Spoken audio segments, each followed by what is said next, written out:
Well. Hey. Thank you so much. And we couldn't pick a better person to start off than one of our masters.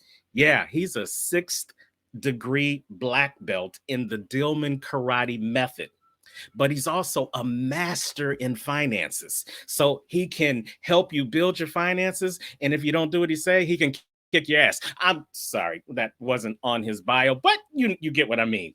It's none other than our good friend, Kevin Wilson. Kevin was born and lives in Kansas. He's a loving father. He's a loving husband to his wife, Lita, and he has two children, Calvin and Clara. Now, he's a business owner. He's just celebrating his 25th year in having his karate academy. And he has authored 3 books. He's a self-made millionaire, and he's passionate about sharing his wealth building strategies to individuals, groups, and companies. And ladies and gentlemen, he is the greatest guy you will ever want to meet, down to earth, willing to help, and always looking forward to sharing his knowledge to help you become the best version of yourself. So yeah, my name is Kevin Wilson. It's funny because sometimes people think of me as the finance guy. I get called that a lot. But the funny thing is I wasn't always the finance guy. It really came through some of those challenges that Terrence was talking about, some of that opportunity to grow. Yes, I've had a martial arts school. We are celebrating 25 years. That's a great accomplishment. I've had some other businesses as well. But one thing I started to identify in my business ownership was that as much as I was doing to make sure that my businesses were successful, particularly from a financial point of view, my degrees in business, and I put a lot of those strategies in place to make sure that the companies were successful. But what I realized at one point was that I was not doing that for myself. I was not setting myself and my family up to be successful when it came to finances. And on that path to becoming the best me, I decided I needed to make that change.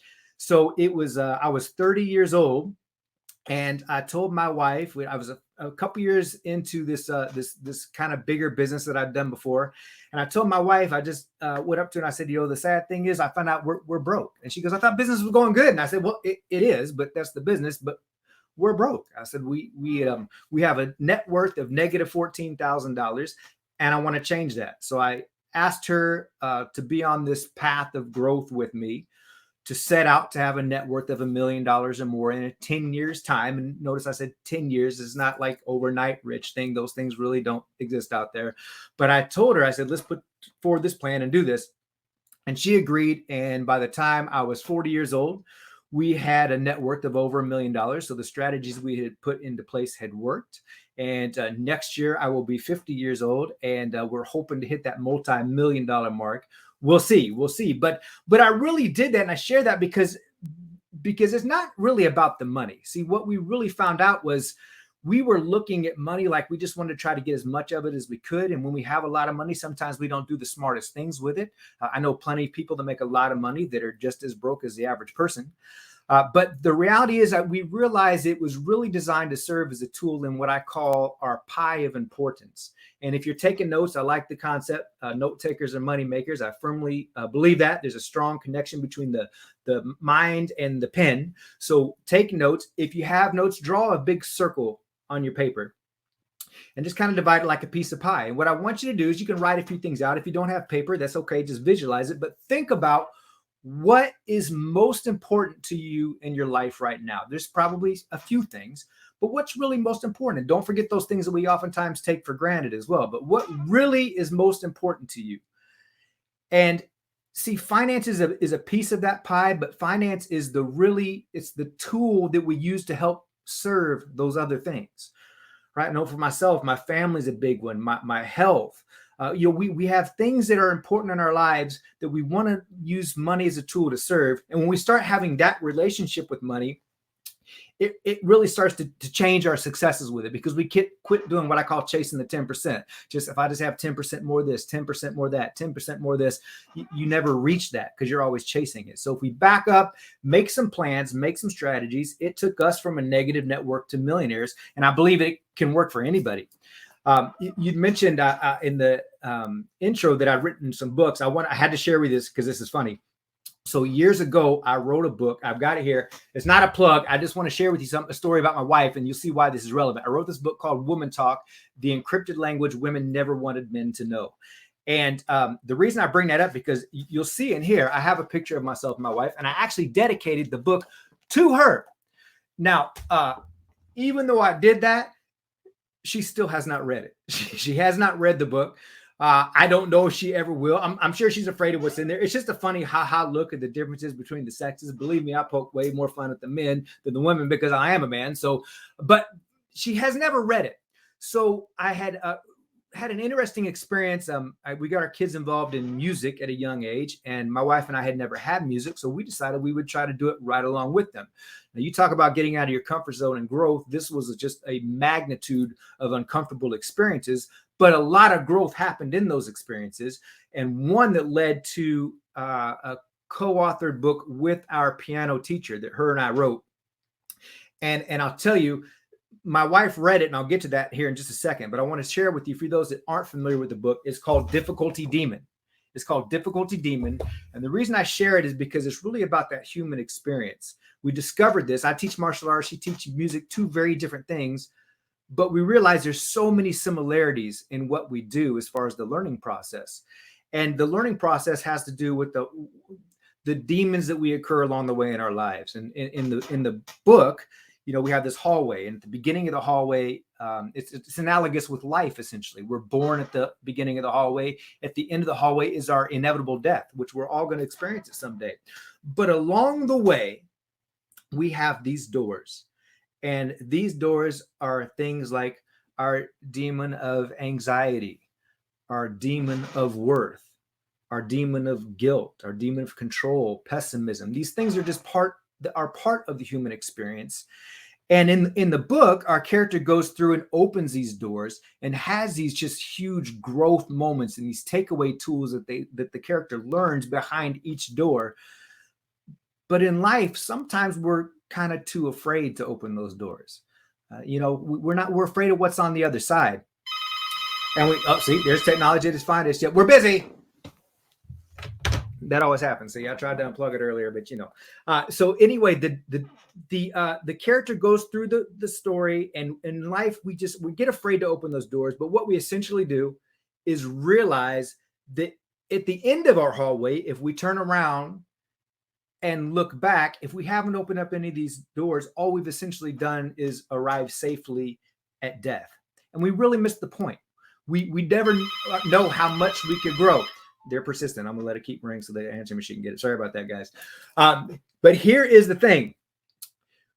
We don't open the doors, but our character did, and we go through it. My wife, she read the book, and I have to tell you, it really had a profound effect on her life. And believe me, because I wrote it and she said it, she has a hard time giving me props sometimes. I don't know how many of you out there are married. Sometimes that's difficult. But she really thought it was profound, and she really got to put into practice shortly after she'd read it, one of the demons that was just rearing its head at her, and that was the demon of guilt. Because we had gone down to a spring break to visit some friends, and we took our dog with us. And our friends that we were visiting had dogs. We had a little Chinese crested, and our friends had some larger dogs. So they just communicated that these dogs probably shouldn't, correspond at all. We should probably keep them apart. So we did everything we could to make sure that happened. Well, there was one morning where there was some miscommunication, and our dog, my wife had let our dog out while the other dogs were still in the house. And one of our friend's dogs had attacked our dog and killed the dog right in front of our eyes. It was very traumatic for us. Our children were there. It was really a pretty horrific experience. And I told my wife, I said, I'm going to let you know, she's feeling terrible. Our friends felt terrible. The kids were traumatized. But my wife felt like she was the one that let the dog out. So she was trying to take all that blame for the situation, which wasn't the case. But, I told her this is when that demon of guilt's really going to punch your clock. It's really going to try to get your attention and really make you feel bad. But in the book, we have these tool takeaways, and really in everything that we do in life on how it affects us, even with that demon of guilt, we have the power to choose. We have the power to choose our level of guilt. and sometimes it's appropriate and sometimes it's not. But we have to take, we talk about in the book, like taking guilt on like vitamins. Vitamins are designed to sustain us. If we don't process those vitamins and take them every single day, and we save them up for 20 years, if we take all those vitamins on year 20, it's going to kill us, literally. Not only that, if we didn't take those vitamins, didn't process that guilt on a day-to-day basis like we should, then we're not gathering from the nutrients those vitamins are supposed to provide. So we have to learn to manage those things on becoming the best us. You mentioned it. There's going to be challenges. There's always challenges. Those are called growth opportunities. In fact, demon number 10 is the demon of growth. It's the culmination of the entire experience of this thing that we call life. And we should embrace those challenges and get comfortable with the fact that we're going to make mistakes along the way.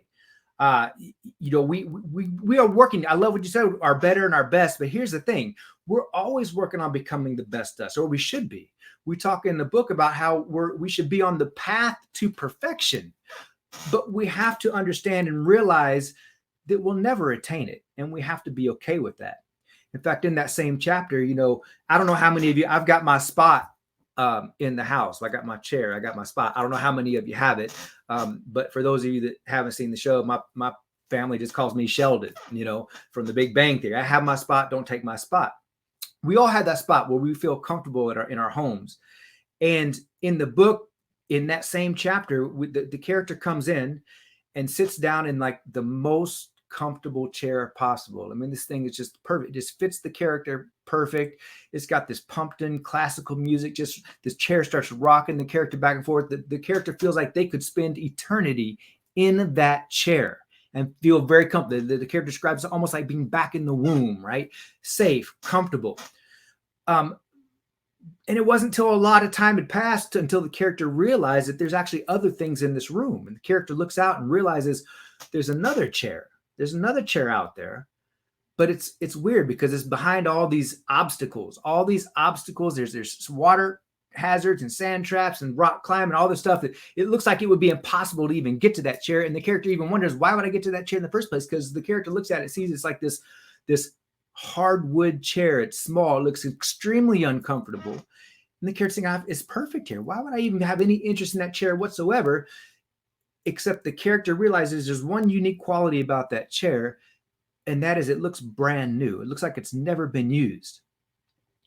And the character realizes that perhaps I should have some interest in what this chair is all about. So the character stands up from the comfortable chair, and it's a difficult standing up. Sometimes that simple act is one of the most difficult things we can do. It's just that first step. Anything that we do, that first step, it's always the hardest one, right? I do these diamond push-ups in my workout, and I don't know what it is, but my very first one, I can barely do, but then I can knock out like 9 or 10 after that. I don't know what it is, but that first one is always hard. But our character stands up, and we even have the acronym on the back of the book, STAND, stop the atrophy of never doing. Stop the atrophy of never doing, which is something that plagues us all a lot. We get paralyzed by our demons, and the demon of fear isn't even in the book because guess what? The demon of fear is in every single room, every single chapter of all of our lives. So we have to figure out how to collaborate with those concepts instead of compete with them to learn how we can be the best us. But the character stands up, walks towards that chair, traverses all these things. It's difficult, but not as difficult as they thought from the comfortable seat. As they get closer to the chair, they realize every time they think they're almost there, the chair moves just a little bit further away, until the character finally realizes that they're not going to reach that chair. That is the chair of perfection. We thought the other one was the chair of perfection, but that chair is the chair of perfection because it is making us as perfect as we can be in the pursuit of it. And that's what becoming the best you is all about, being on the pursuit of what's most important in your life, what's most important things in that pie of importance that you are serving to be the best you, whatever it is. When it comes to finances, I had several people that saw what I was doing early on and wrote out all kinds of stuff that talked about, your four-wall economy, controlling what you can control, and the psychology of money, and how to calculate net worth and saving and investing strategies, all these different things that we did in order to accomplish what we accomplished. And I started sharing it with others, and it was effortless because I love it. Because let's be real, that pie of importance, this is the thing that I'm passionate about, because I have a degree in business, and I realized the reason that I was broke personally was because I never had any personal finance education in my school, not elementary school, middle school, high school, a college degree in business, no personal finance education whatsoever. Yet I was dropped into this socioeconomic society and expected to fend for myself without any education on it. I don't understand. So that is why I'm so passionate about making that change in others, to arm them with the tools, at least to put them on the path to perfection.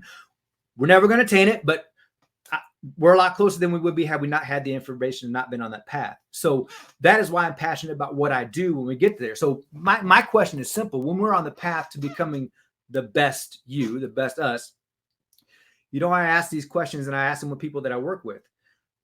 What books are you currently reading to become the best you, right?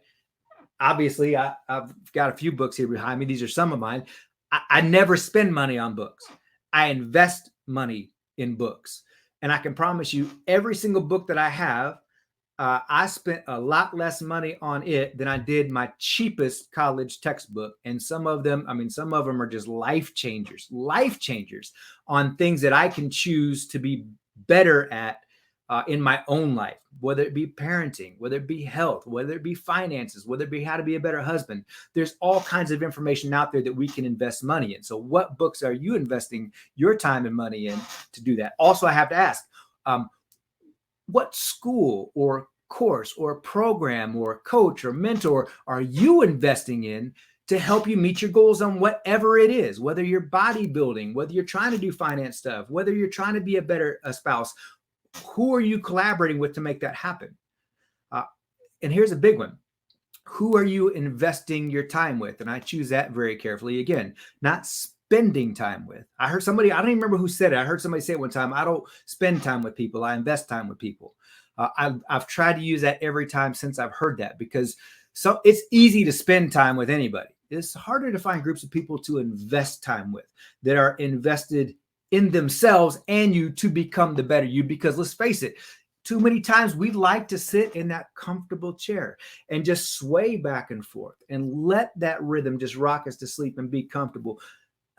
Being uncomfortable is hard, but movement side to side is not movement forward. And if you want forward movement in your life, discomfort is going to come. Believe me. But just like Taryn said, the accomplishment that we feel after the fact is just, there's no better reward, in my opinion. There's no better reward. So what are you also doing to become the best you? Now, here's another verbiage thing I like.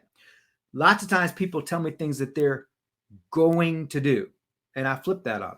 What you're telling me, things that you're going to do, you're telling me of things that you are not currently doing. I'm guilty of saying it myself sometimes, things I'm going to do, but I try to eliminate as much as possible.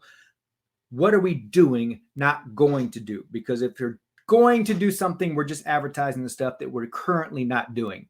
So we have to make sure that we take the stand, stop the atrophy of never doing, takes action. That first step is always the hardest, but just take that first step, get uncomfortable, dive in. Right? Don't dip your toe in the water. Dive in on whatever it is that you want to do to become the best you. And here's what I truly believe, because I believe the stuff that I did, I even have a thing in my course to talk about. It's simple, but not easy. We did simple things. Some of them are uncomfortable. Some of them are difficult, but they're simple things. And I truly believe that if I did it, I believe anybody could do it. Anybody can do it, because they're just strategies you do. And once you get to do them, you're just taking that momentum and going forward, and habits build on top of habits. And it just propels you in the right direction to create what I call wealth for yourself, not richness, because people think a lot of money is going to solve their problems. I'm sure you've all heard more money, more problems, right? It's really true.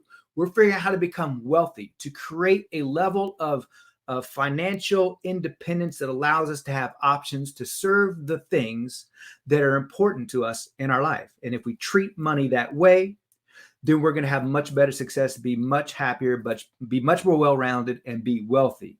And last but not least, I had coined the term, what I call being self-flesh.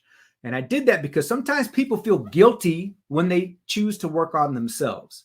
And I understand that concept. I really do. But here's the thing. You have a responsibility to work on yourself.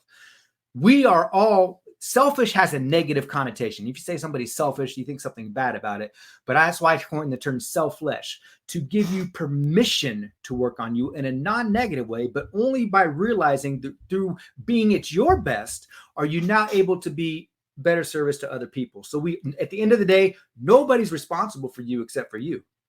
So we have to make sure that we're being selfish and propelling ourselves to be the best that we can be. Hey, how are you? I'm Dr. Rick with Full Spectrum Back and Body, and today we're going to talk about something really important for your health. It's called cholesterol. What is cholesterol, and why does your body need it? So these are some stats from back in the good old days, okay? Back in the 1960s, before I was born. I wish that was true. Okay, back in 1967, this is what they said it was okay for men to have for total cholesterol. Men could have total cholesterol of 255. That was normal. And women could have a cholesterol rating, total cholesterol of 280. Fast forward about 50 to 55 years, and we're looking at today, total cholesterol for men and women. The CDC thinks that should be under 200. Okay? There's even a doctor in California who's trying to get all of his patients with a total cholesterol of under 100 to try to help with heart disease. So these are the numbers according to the CDC and how that stacks up today.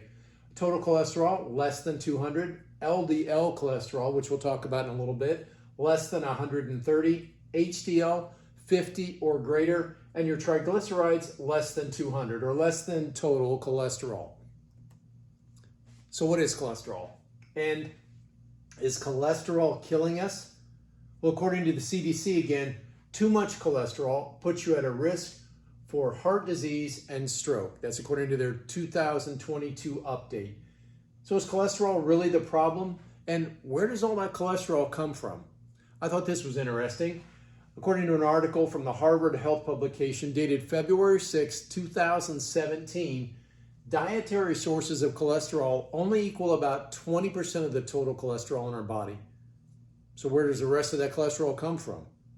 Well, your body makes it. So let me ask you a question.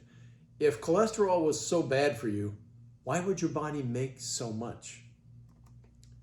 So has anybody ever called you a fathead? It's not really a derogatory term. I just wish Peggy in the 5th grade would have understood that, but I digress. So here's how it all stacks up. And if you have enough cholesterol in your head right now, you might be able to keep up with the numbers here. Okay, the average human brain weighs about 3 pounds, okay? And every day your body makes enough cholesterol to equal a stick of butter. Now that's not margarine, or I can't believe it's not butter. It's butter, okay? Your brain is 60% cholesterol, and 70% of that cholesterol is used to make everything in your brain work faster and more efficiently. 25% of the total cholesterol in your body is in your head.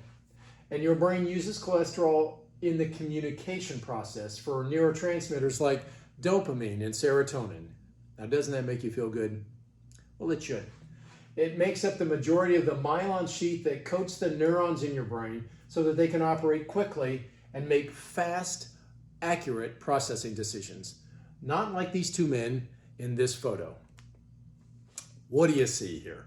So some people see a face, right? Do you see a face? Some people see a guy playing a flute and a lady sitting on a log.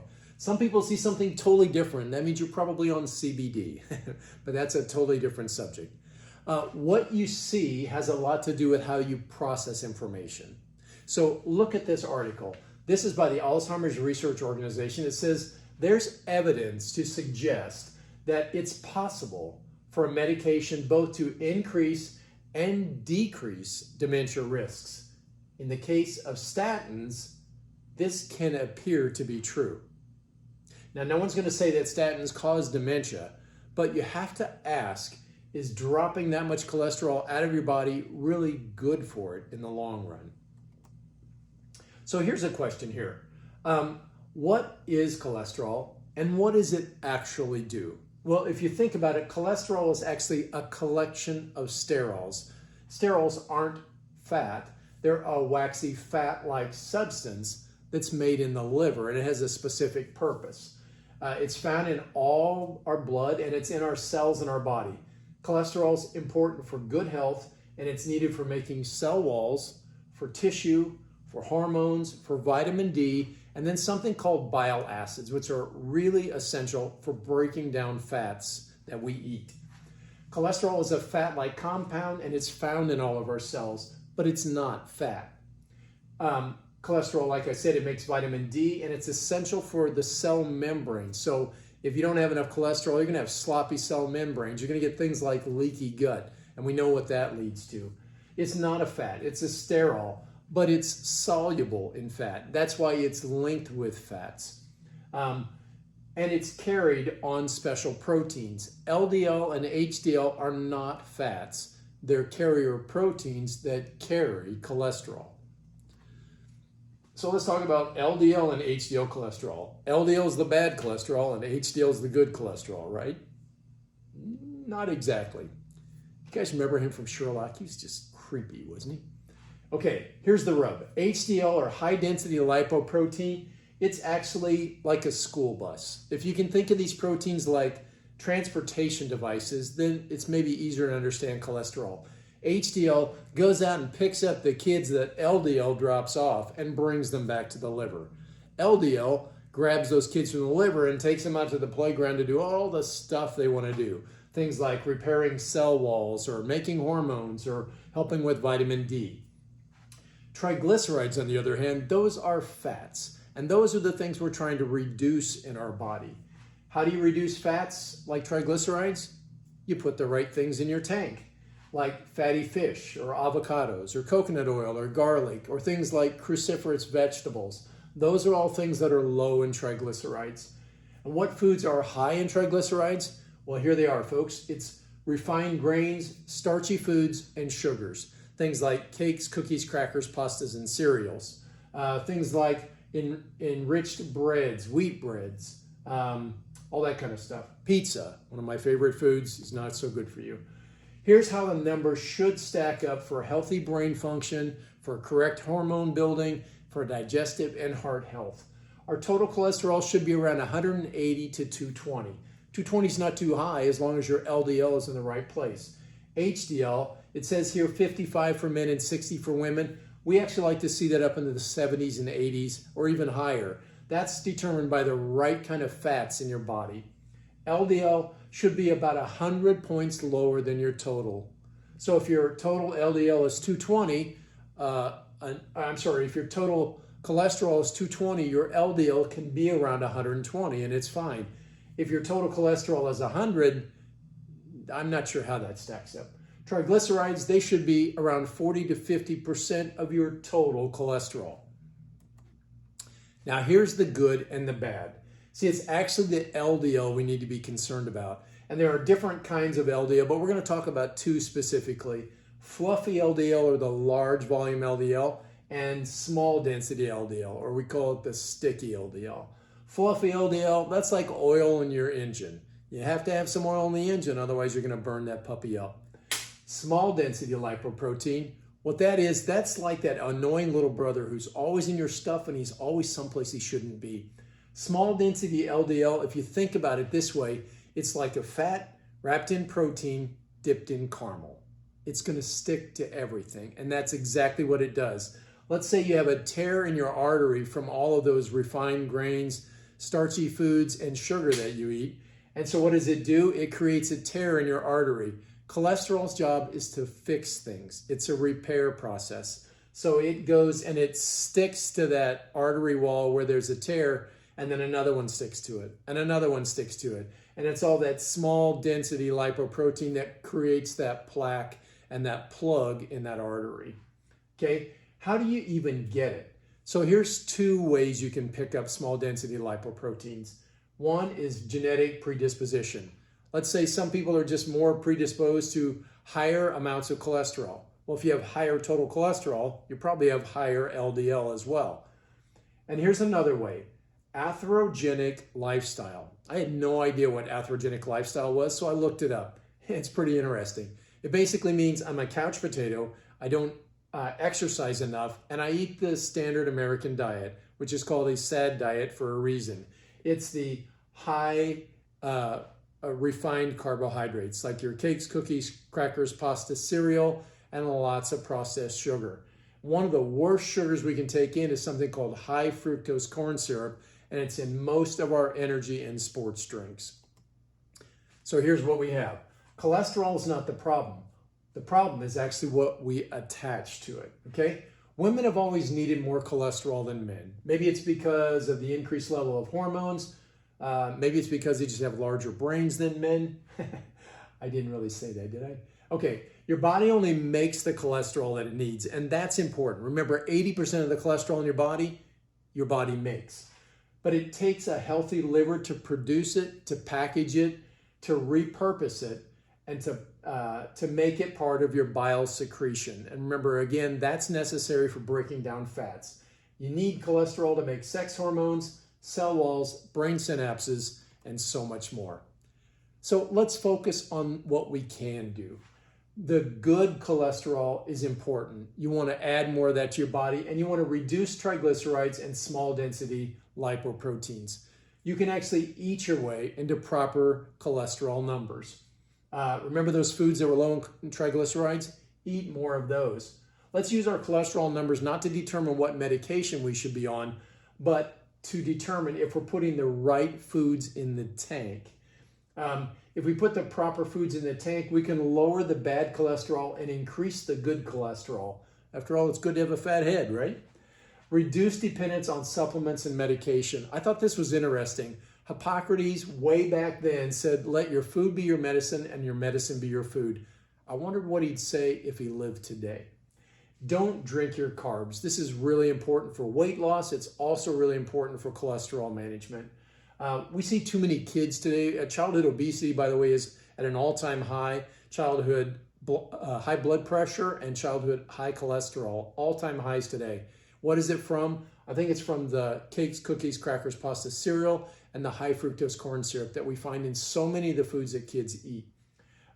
So let's reduce our dependence on sports drinks, energy drinks, alcohol, sparkling water, caffeinated drinks like that double latte with all the milk and the cream in it. Those things are increasing your SLDL, your small density lipoproteins, and they're decreasing your body's ability to process electrolytes. And that's really important for brain function as well. So instead of making sports drinks or buying sports drinks, how about you make your own? Here's one way you can do that. You can use something like Himalayan sea salt, lemon, natural honey, apple cider vinegar, and some things like that. It will create the fuel that you need to create that spark so that you can get the energy you need in your life. And finally, increase your daily supply of things like avocados, pasture-raised eggs, organic meats, fatty fish. We encourage wild-caught fatty fish. We encourage pasture-raised eggs. Eat those with a soft yolk. That helps break down all that cholesterol and put it in the right formats. It also helps break down fats. There's things like choline in egg yolks that are really important. And then increase your cruciferous vegetables like broccoli, kale, spinach, Swiss chard, Brussels sprouts, those types of things. They increase the B vitamins in your body. They increase the natural electrolytes, and they help ensure that your cholesterol stays balanced and healthy.